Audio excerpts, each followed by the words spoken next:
Guys, welcome back to my YouTube channel Sushant Sharmistha ব্লগে তোমাদের সবাইকে এলাম। দেখে নাও গাইস, আমি চলে এসেছি। তো চলে এসেছি মানে কি, আমি এখন টেকারে আছি আর এখন আমি যাচ্ছি মার বাড়িতে। আমার ডাক্তার দেখানো আছে, চোখের একটু সমস্যা আছে, তারপর আরও মানে ইত্যাদি বহুতি। তো প্রথম থেকে শেষ পর্যন্ত ভিডিও দেবে, কেউ স্কিপ করবে না। তো আমি বাস থেকে নিয়ে পড়েছি টেকার থেকে, তারপর আমি যাচ্ছি পার্লারে, যেহেতু আমার চুলটা অনেক বড় হয়ে গেছে। তো ভাবলাম কাটবো না, তো কেটেই নিই। আমরা তো অনেক দিনের তো ইচ্ছা যে কাটবো। তো আমার বেশি লেন্থ ভালো লাগে না, তো আমি পার্লারে চলে এসেছি, মামির সাথে দেখা করলাম। আমি বললাম যা করে ঝটঝট করে দাও, বেশি দেরি করবে না, ঠিক আছে। আর আমার চ্যানেলে যারা নতুন নতুন বন্ধু, যারা আমার মানে চ্যানেলটাকে ভিজিট করতো, তাদেরকে বলছি তারা আমার ভিডিও দেখে প্লিজ একটা সুন্দর করে লাইক করে, একটা সুন্দর করে কমেন্ট করে যেও। আর যারা যারা নতুন বন্ধু, তারা আমার ভিডিও দেখে লাইক কমেন্ট সাবস্ক্রাইব করে তারাও পাশে থাকবে। আর যারা পুরাতন, তারাও আমার ভিডিও দেখে লাইক কমেন্ট শেয়ার করে পাশে থাকবে। কেউ ভিডিওটা স্কিপ করবে না। আমি মামির সাথে গল্প করছি, আর আমার চুলটা দেখে নাও গাইস। আমার চুলটা এমনিতেই অনেক বড় নয়, অনেক ছোট, ঠিক আছে, তার মধ্যেও আমি কাটবো।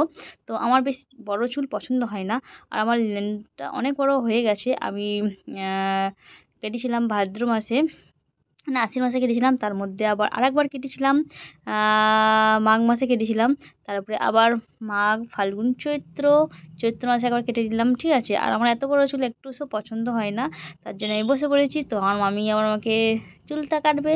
তো দেখে নাও গাইস, এটা হলো একটা নিউ স্টাইল। এবারে আমার মামি এই স্টাইলটা দিয়ে চুলটা বেঁধে কাটছিল। আমি বললাম এটা নিউ স্টাইল? বললো হ্যাঁ, ঠিক আছে। আর এটা আমি কাটছি, তো এটা আমি আমার মামার বাড়িতে গিয়ে কাটি। আমি কোথাও চুল কাটি না, আমার কোথাও চুল কেটে পছন্দ হয় না গো। আর আমি যে চুলটা কাটি সেটা হলো স্টেপ লেয়ার, ঠিক আছে। পেছন দিকে আমার স্টেপ আর সামনের দিকে আমার লেয়ার থাকে। তো এবার আমার মামি কাঁচি নিয়ে চলে এসেছে, এবার আমার চুলটা শেভ করবে। তো প্রথম থেকে শেষ পর্যন্ত ভিডিও দেখেও কেউ ভিডিওটা স্কিপ করবে না। আর আমার তো চুলটা মানে যতক্ষণ না কাটা আছে ততক্ষণ পর্যন্ত তোমরা থাকতো। কেমন হয়েছে অবশ্যই কমেন্ট করে জানাবে। আর যারা যারা আমার মতন চুল কাটতে যাও, অবশ্যই চলে আসবে। আর এই পার্লারের ঠিকানা হচ্ছে পুইনান সিনেমাতলা, হুগলি। আর পার্লারের নাম হচ্ছে সানন্দা বিউটি পার্লার, ঠিক আছে। তো দেখে নাও গাইস, আমার হেয়ারটা আবার আস্তে আস্তে কাটতে শুরু করে দিয়েছে আমার মাইমা। তো আমার মাইমাকে আমি ক্যামেরার সামনে আসবো না বলছিলাম, তো মাইমাকেও তাও চলে আসে, কী করবো বলে দাও গাইস, কিছু তো বুঝতেই পারছি না গো।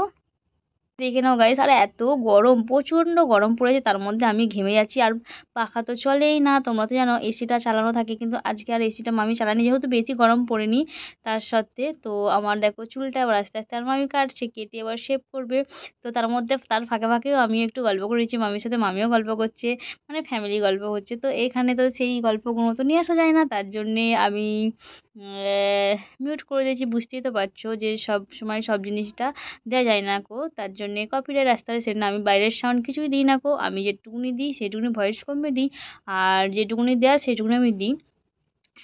তো দেখে নাও গাইস। আর মামি এই কাঁচিটাই ব্যবহার করে।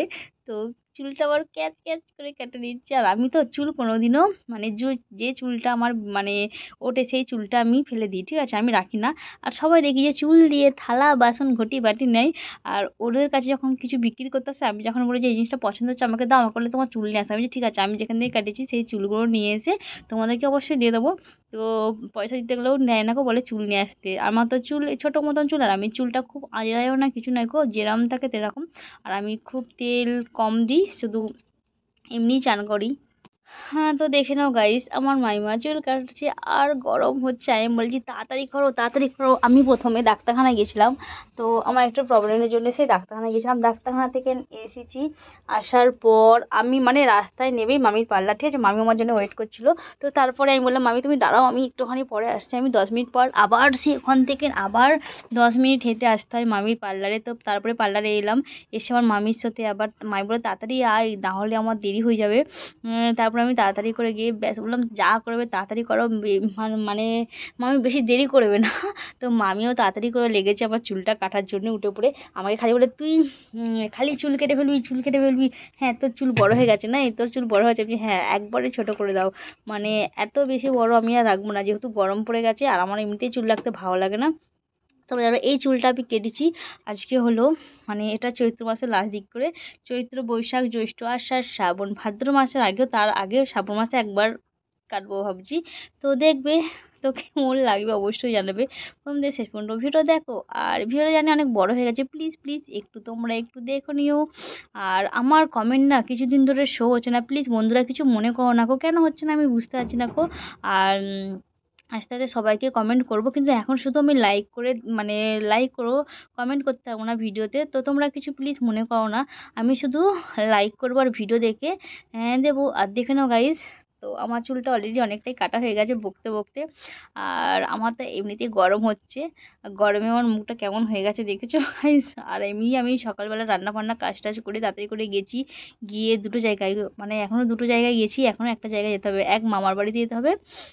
ওখান থেকে না আবার ডাক্তার দেখাতে হবে, মানে আমার চোখের সমস্যা হয়ে গেছে, মানে চোখের সমস্যা যেহেতু আছে, আমি যেহেতু চশমা পরে থাকি তোমরা নিশ্চয়ই জানো, তো যার জন্য আমাকে ডাক্তারখানাতেও যেতে হবে। তো উম, আর কি বলবো, ডাক্তার অনেক লেটে আসে, কি বলবো বন্ধুরা তোমাদেরকে। ডাক্তার আসে 3টের সময় আসে, তো আমার নাম লেখানো হয়ে গেছে সাথে, আমি যেহেতু ফোন করেই যাই বাড়ি থেকে, ফোন করে নাম লেখাই মানে 3টের সময় বাড়ি, মানে 3টের সময় আসে। আর ডাক্তার দেখানোর মানে লাইন 8টা নাম আছে, 10 একটা নাম, মানে আমার মামিও নাম লিখেছে, আমার ভাইও লিখেছে, আমি 10 নম্বরটাই মানে ইয়ে করবো না, সাথে ডেকে চলে আসবো, এরকম ধরনের ব্যাপার। হ্যাঁ, তো দেখে নাও গাইস, আমার দুদিকে লেন্সটা মানে তুলে কেমন করে মানে কাটছে, ঠিক আছে, সোজা দিকে চিতে করে আমাকে বলবে তুই ভালো করে বসবি, ঠিক আছে। আর আমি 14বার সেই ভিডিও করেছি, আমাকে অবশ্য কিছু বলিনি গো, আমাকে বলছে এই আমাকে নিয়ে আসবি না, তবে না না তোমাকে নিয়ে আসবো না, কিন্তু কিছু করার নেই গো, চুল কাটি যখন, তোমার মামিকে আমার সামনে চলেই আসছে। তো বলছে ঠিক আছে তাহলে, মানে মামি জানে না যে আমি তুলেছি। আর মামি যখন আমার ভিডিওটা দেখবে তখন বলবে যে এই মেয়েটা না আমাকেও তুলেছে ওর সাথে সাথে, কিছু করার নেই। আমার মামিও আছে, আমিও আছে, দুজনে আছি, দুজনে গল্প করছি আর কাছে। আর এত মানে চুলগুলো পড়েছে পুরো আমার হাতে, গায়ে, জামাতে পুরো ভর্তি হয়ে গেছে। আর লাস্টে যাওয়ার সময় মামিমা আমাকে ঝেড়েও দেয়, যে বলবে না যে ঝেড়ে দেবো না, তো ঝেড়ে পরিষ্কার টরিষ্কার করে তারপরে দেয়। আর আর আমার এমনিতে ভালো লাগছে না, ভিডিওটা অনেক অনেক বড় হয়ে যাচ্ছে, প্লিজ বন্ধুরা তোমরা একটু দেখো আমার মানে চুল কাটার ভিডিওটা। তো জানি না আজকে কখন ভিডিওটা পোস্ট করব সেটাও আমি জানি না গো, হয়তো কালকেও পোস্ট করতে পারি। আর এখন এমনিতেই দেরি হয়ে গেছে, যেহেতু আমার সন্ধ্যে 9টা থেকে লাইভ থাকে বন্ধুরা, তোমরা হয়তো কেউ জানো না, কিন্তু আমার প্রত্যেক দিন রাত্রি 9টা থেকে লাইভ থাকে, 9টা 10টা 11টা। তো যারা যারা আমার সাথে কথা বলতে চাও কিংবা আমার লাইফে এসে মানে আড্ডা মারতে চাও, তো তারা অবশ্যই চলে আসবে। আর এলে খুব ভালো হয়, যে কোথা থেকে ভিডিও দেখে, কার কোথায় বাড়ি, কার ফ্যামিলিতে কে আছে, মানে লাইভ মানেই তো আড্ডা, আড্ডা মানে আর কি মজা, এটাতেই তো মানে ভালো লাগে সবার সাথে কথা বলতে। আর কে কতক্ষণ বা মুখ বুজে মানে থাকবে বলো তো। আর সবার ভিডিও দেখা হয়, ভিডিওর মধ্যেও কিছু কিছু আছে যে তাদের সাথে কথা বলতেও তো ইচ্ছা করে, বলো না বন্ধুরা। তো এই জন্যেই বলছি, তো সবার সাথে কথা বললে একটু ভালো লাগে সবাইকার, মানে কি বলবো বন্ধুরা, বলে বোঝাতে পারছি না। আর আমার চুলটা এখনও কাটছে, কখন কাটা শেষ হবে জানি না, কারণ চুলটা কাটতে অনেক দেরি হয়, ঠিক আছে। 1 ঘন্টা মানে আমি গেছি 12:30টার সময়।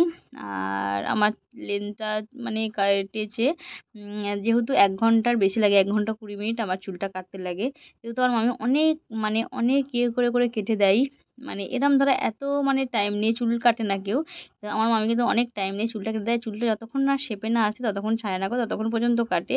আর পুজোর সময় প্রচণ্ড ভিড় হয়, আইব্রোটাও খুব সুন্দর করে দেয়, আর লেন্থ মানে চুল কাটাটাও খুব সুন্দর করে দেয়। তার মধ্যে আমার এসছে সামনের লেয়ার করতে এসছে, যেহেতু আমার পেছনে স্টেপটা হয়ে গেছে বা সামনের লেয়ারটা, এবার আমি লেয়ারটাকে বললাম একটু ভালো করে করে দাও। আগে আমি এখানে লেয়ার করেছিলাম আমার শ্বশুর বাড়িতে, মানে আমার এখানে, আমি তো মামার বাড়িতে করি, তো এখানে আমার লেয়ারটা কিন্তু খুব খারাপ করে দিয়েছিলো, আমি বলছিলাম যে আমি লেয়ারটা খুব খারাপ করে দিয়েছিলো। আর দেখে নাও গাইস, আমার হাতে প্রচণ্ড চুলও পড়ে গেছে, এক গাদা চুল পড়ে গেছে। তো এবার আমার মামি এবার সামনের লেয়ারটা মানে ঠিক করে দেবে, তো বললো তুই দাঁড়া ভালো করে ঠিক করে দিই। আর আমার মানে স্টেপটা কাটলে সামনের লেয়ারটা আমি দিই, লেয়ারটা না দিলে ভালো লাগে না, তো আমি তারপরে ভালো করে এবার লেয়ারটা দিয়ে দেবে। তো এবার লেয়ারটা কাটবে, তো চুলটা নিচ্ছে। আর এখন মানে আগে আমার অনেকটা চুল ছিল, এখন পুরো উঠে গেছে। জলের এখন টাইম কলের জল এমনিতেই মেডিসিন দেয়, ওই জন্য মনে হয় উঠে যাচ্ছে চুলগুলো। কি আর বলবো তোমাদেরকে, বলে বোঝাতে পারছি না আমি। তো চুল উঠেই যাক যাই যাক, যতদিন চুল থাকবে ততদিন আমি কাটবো, এটাই আমার হলো শখ, ঠিক আছে। আমি পার্লারে বেশিরভাগ চুলটা কাটি, আর আইব্রোটা আমি নিজেই করি। মানে বন্ধুরা, তোমরা তো অবশ্যই জানো যে আমি আইব্রো নিজে থেকেই করি। আমার আইব্রোটা পার্লারে যেতে লাগে না, কিন্তু পার্লারে গেলে শেপটা কেমন আসবে না আসবে সেটা আমি 2 টাকার একটা ব্লেড নিয়ে আসি, সেই ব্লেডেই আমি আইব্রো করি। আর এই 2 টাকার ব্লেডেই আমার আইব্রো করতে ভালো লাগে। তো দেখে নাও গাইস, আমার চুলটা এবার কেমন কাটছে ক্যাচ ক্যাচ করে। সবাই বলে যে চুল কাটলে নাকি মায়া হয়, কষ্ট হয়, মানে খারাপ লাগে, মন খারাপ হবে। আমার কিন্তু ওই সব কিচ্ছু ব্যাপার হয় না গো। কেন বলো তো, যে আমি চুল কাটতে এসেছি, আমার সেখানে মন খারাপ করার কিছুই নেই গো, আর মন খারাপের কোনো জায়গায় নেই গো এখানে। তো আমি চুল কাটতে এসেছি, তো চুলটা যত ভালো করে কাটবো তত আমার মানে চুলটা ভালো লাগলেই তবে মুখটা একটু মানায়। আর আমি যেহেতু স্টেপ লেয়ার কাটি, আমার কোনো অসুবিধাই হয় না গো। সবাই বলে যে কাটবে না, আর আমার লেন্থটা কাটা হয়ে গেছে। তখন এবার আমার মামি বলছে দাঁড়া একটু আয়, তোকে একটু মানে হেয়ার ড্রায়ার দিয়ে চুলটা একটু করে দিই। আমি বললাম চলো। আর আমি তো চুলে লাগিয়েছিলাম, সিরামটা শেষ হয়ে গেছে, তার জন্যে আমি লাগিয়েছিলাম সিল্কিন শাইন শ্যাম্পু করে। তো দেখে নাও গাইস আমার চুলটা, এবার মামি এবার ঠিক করে দেবার। দেখো চুলটা আবার কাটা হয়ে গেছে, একদমই ছোট। তো আরেকটু ছোট করতে বলছিলাম, বললো হেই এত ছোট করে না, ঠিক আছে। আমি যে আরও ছোট করে দাও, যাতে অনেক ছোট করে দিলে তাতে অনেক ভালো হতো। তো বললো না বেশি আর ছোট করতে পারবো না, আর করতে হবে না কো, তো এইটুকুনি থাক। তো কেন তোর কি ভালো লাগছে না, এটাই আমার মামি বলছিল। আমি তো প্রচণ্ড হাসছিলাম। তো বললো দাঁড়া এটা একটু ঠিক করে দিই। তো ঠিক করে দেওয়ার পর দেখে নাও গাইস, এবার আমার পুরো লেন্থটা দেখে নাও। তো দেখে নাও আমার চুল কাটা কেমন হয়েছে, কিন্তু এখন কেটেছি বলে এরকম লাগছে, যখন বাড়বে তখন আরও সুন্দর লাগবে। আর এটা হলো স্টেপ কাট, ঠিক আছে। স্টেপটা দেখে নাও গাইস, স্টেপটা দেখে নাও। স্টেপ লেয়ার, সামনে লেয়ার আর পেছনে স্টেপ। মামি বলছে দেখা যাচ্ছে না, আমি বলছি হ্যাঁ কেন দেখাবে না, অবশ্যই দেখাবে। বলো ঠিক আছে, লাইটে আলো পড়ছে, আমি বলছি বাইরে লাইটে আলোটা পড়ছে না। আর পিঠে দেখেছো গাইস আমার প্রচণ্ড চুল। বললাম, আমি বলো দাঁড়া আমি একটু চুলটা আইড়ে দিই। বললাম ঠিক আছে। বলো দেখ, আমি যতবারই চুল কাটি ততবারই আমার মামি বলে দাঁড়া ঠিক করে দিই। তো যখন এরম ধরা মানে চুলটা এখন তুলবে না, তখন একটু থাক থাক মতন হয়ে থাকবে এরম ধরা। তো এখন চুলটা কেটে চলে এরকম ভালো লাগছে। তারপরে গাইস আমি চলে এসেছি, এখন ডাক্তার দেখানো হয়ে গেছে বাড়ি। চলো ভিডিওটা কেমন হচ্ছে বলে, আর ভালো লাইক করবে শেয়ার করবে। চলো টাটা বন্ধুরা।